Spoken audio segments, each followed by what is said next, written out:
السلام علیکم پیارے بچوں، ہمارا آج کا جو اردو کا لیسن ہے وہ ہے خطمہ، سکتہ اور سوالیہ نشان۔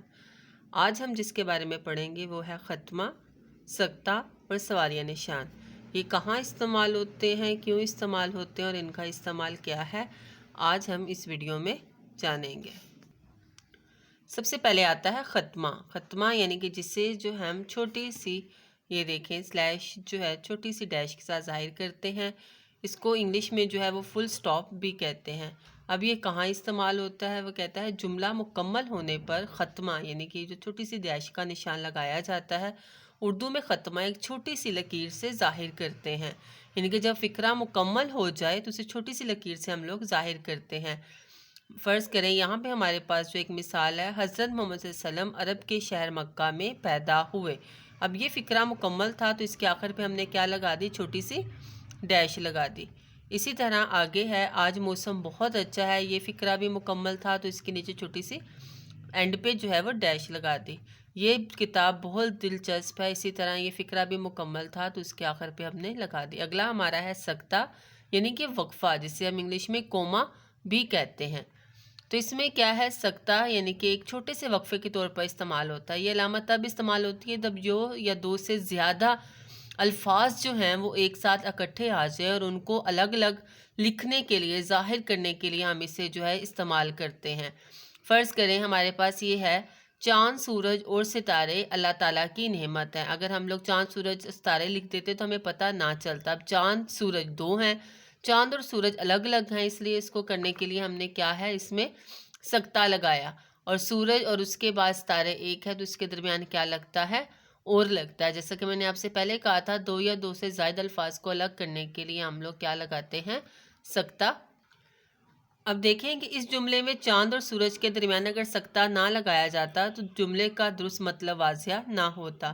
ایک ہی جملے میں تین یا تین سے زیادہ الفاظ آنے کی صورت میں آخری لفظ کے ساتھ کیا لکھا جاتا ہے، اور۔ شاباش، آخری لفظ کے ساتھ کیا لکھتے ہیں، اور۔ فرض کریں یہاں پہ ہم دیکھتے ہیں امی بازار سے پھل، بسکٹ اور مٹھائی لائیں۔ اب دیکھیں پھل الگ ہے، بسکٹ الگ ہے، مٹھائی الگ ہے، تھرڈ ہے، تو ہم نے کیا ہے، دو چیزوں کو الگ کرنے کے لیے کوما، اور آگے آخری لفظ کے ساتھ ہم نے کیا لگایا، اور۔ چڑیا گھر میں ہاتھی، بندر، شیر اور مور تھے۔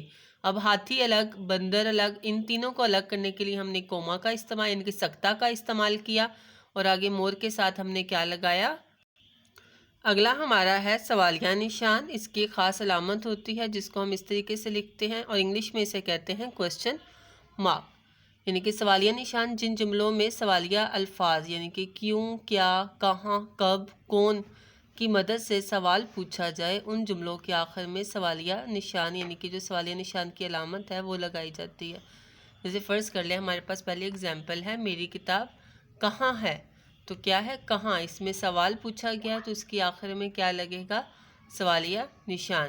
آگے ہے ندا کے ہاتھ میں کیا ہے، تو اس میں بھی کیا ہے، نہ بتایا جا رہا ہے نہ کچھ، تو کیا ہے، پوچھا جا رہا ہے، تو کیا ہے، اس کے آخر میں بھی کیا آئے گا، سوالیہ نشان۔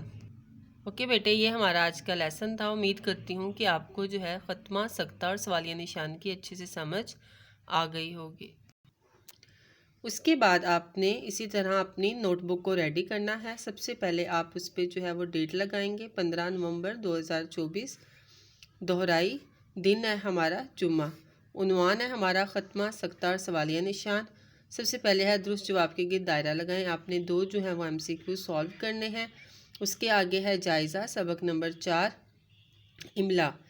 میں نے آپ کو کل جو ہے سبق نمبر 4 جو ہے وہ جائزے کے طور پر تیار کرنے کو دیا تھا۔ املا میں جو ہے ورڈز بولوں گی، آپ وہ لفظ جو ہے وہ لکھیں گے۔ سب سے پہلا لفظ ہے مٹکا، پہلا لفظ ہے مٹکا، دوسرا ہے پٹی، نمبر 2 پہ پٹی، نمبر 3 پہ ٹین، اور نمبر 4 پہ رونق، رونق۔ اس کے بعد آپ نے الفاظ معنی جملے جو ہے وہ لکھنے ہیں، بھلی کا معنی لکھنا ہے اور اس کا جملہ، اسی طرح خیر کا معنی اور اس کا جملہ۔ آخر میں آپ نے اپنا نام اور جماعت کا نام ضرور لکھنا ہے۔ اوکے بیٹے، اپنا خیال رکھیے گا، اللہ حافظ۔